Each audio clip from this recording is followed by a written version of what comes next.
Open the glove box. Unhook the dampener arm. Push in on both sides of the glove box to release the stops. Lower the glove box. Unclip and remove the filter housing door. Remove the old filter from the housing and clean out any debris inside. Insert your new filter into the housing, with its airflow indicating arrow pointing down.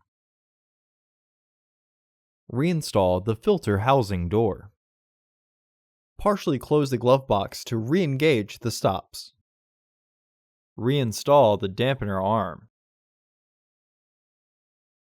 Close the glove box. Order your parts today at filterheads.com. Also, please like our video and subscribe to our channel so you won't miss any new content.